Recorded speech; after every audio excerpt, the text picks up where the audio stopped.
Oi, turma! Hoje a gente vai falar sobre gametogênese e fecundação. Tá lá na página 649 do livro de vocês, tá? Então, ó. A espermatogênese humana é quando o homem começa a produção dos espermatozoides, tá?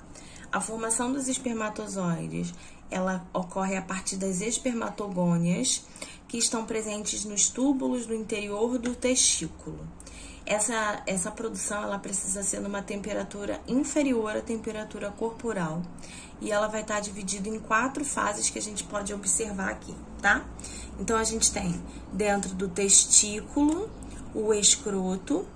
No escroto, a gente tem os túbulos seminíferos. E esses túbulos seminíferos estão cheios de espermatogônia, que vão produzir os espermatozoides, tá? Elas produzem da seguinte forma: primeiro, uma mitose, para que ela se reproduza, e continua sendo uma célula 2N. Aí ela sofre a primeira meiose, e depois ela ainda se reproduz em umas 4 células filhas, dando origem a 4 espermatozoides por espermatogônia, tá? Vamos ver aí, ó. Essa primeira fase é a fase da proliferação, quando a gente tem as espermatogônias. Depois a gente tem a fase do crescimento, que se inicia na puberdade, formando espermatozoides primários. A fase da maturação, que continua na puberdade, né, formando espermatozoides secundários. Até que a gente tenha a espermiogênese, que é quando esses espermatozoides vão se converter, de fato, em espermatozoides adultos e vão adquirir esse formato, tá? O espermatozoide, ele passa por esse processo aqui todinho, ó. Esse núcleo aqui, aqui tem um complexo golgiense que vai orientar toda essa formação.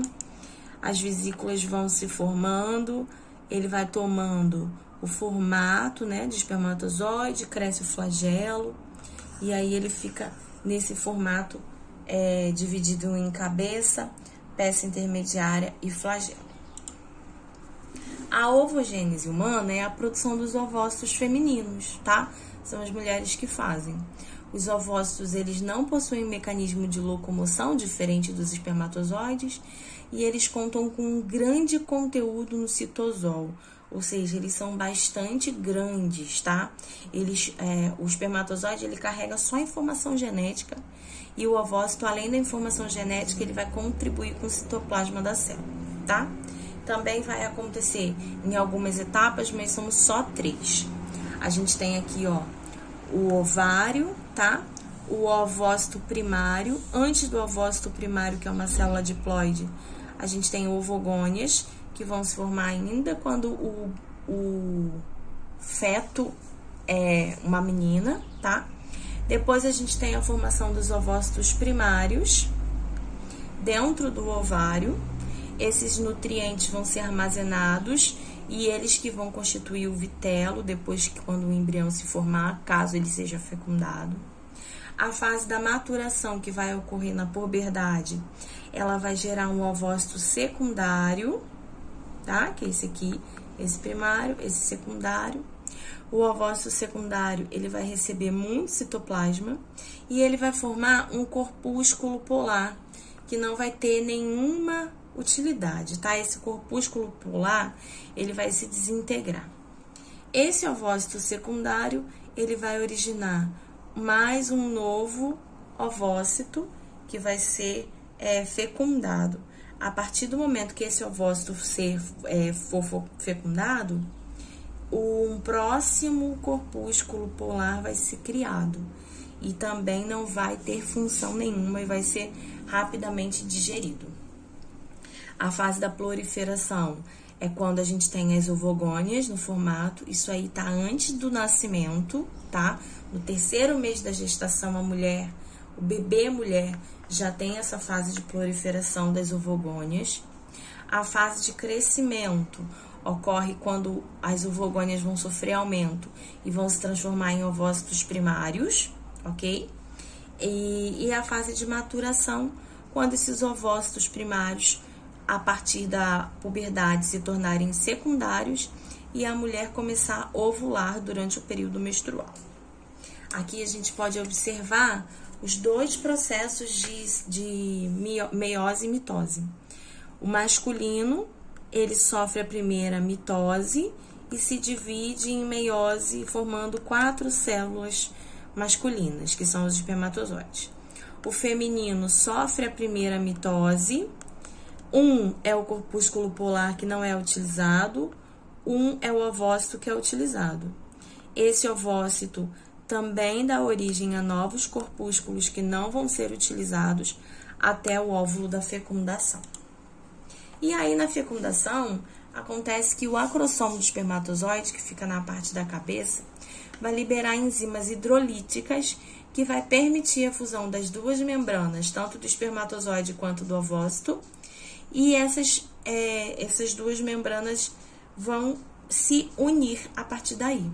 O envoltório feminino, ele vai se alterar para que nenhum outro espermatozoide consiga adentrar. Ó, a gente tem aqui, ó, o primeiro espermatozoide que conseguir chegar na região do ovócito, ele libera pela cabeça uma substância que vai permitir que só ele entre.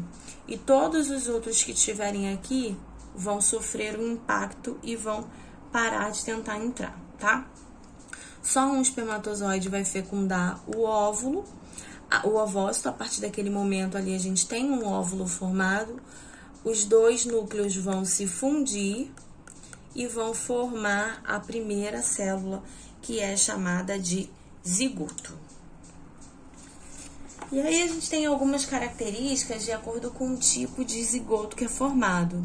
A partir da placenta, o embrião vai receber mais nutrientes e vai liberar também as excretas de forma abundante, livre, tá? Quanto oxigênio ele quiser, quanto alimento ele quiser, ele tem essa comunicação com a mãe.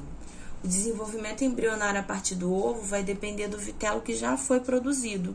E aí ali no ovo ele tem a gema para proteção, tem toda a clara, que é a base de proteína, né, a albumina, e a casca para tentar dar uma protegida de alguma forma, pelo menos da desidratação.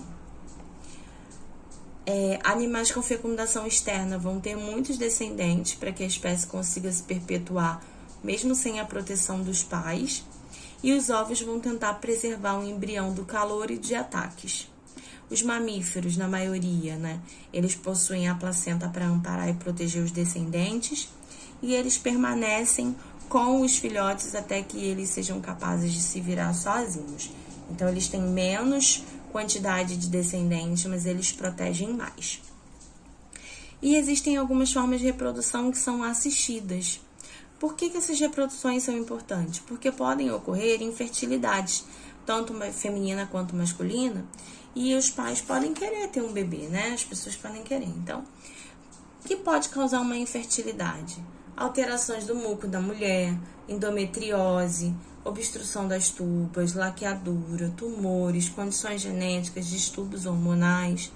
E no homem, além dessas mesmas condições de distúrbio hormonal, condição genética e tumor, a gente tem a disfunção erétil, alterações do esperma, vasectomia, obstrução dos epidídimos ou dos ductos e inflamações. Existem 3 formas hoje em dia de reprodução assistida, tá? A inseminação artificial, que é a coleta do espermatozoide e a introdução na cavidade uterina da mulher. Existe a fertilização in vitro, que é o bebê de proveta, né? Inclusive, essa mulher aqui foi o primeiro bebê de proveta do mundo. E ela teve um filho depois normal, né? Vamos dizer assim, por concepção normal. A fertilização in vitro é quando a mulher vai receber hormônios que vão produzir os ovócitos. Esses ovócitos vão ser recolhidos, vão ser fecundados e depois vão ser implantados no útero. E aqui a gente tem a injeção intracitoplasmática do espermatozoide, que é a forma mais sofisticada que a gente tem hoje. Nessa forma, o sêmen é coletado, a mulher, não é ela que doa o óvulo, esse ovócito é pego de outra mulher. Ocorre uma introdução do espermatozoide dentro do ovócito. Depois que ele já está se dividindo nas fases que a célula passa, que a gente vai ver mais à frente, ele é implantado no útero feminino.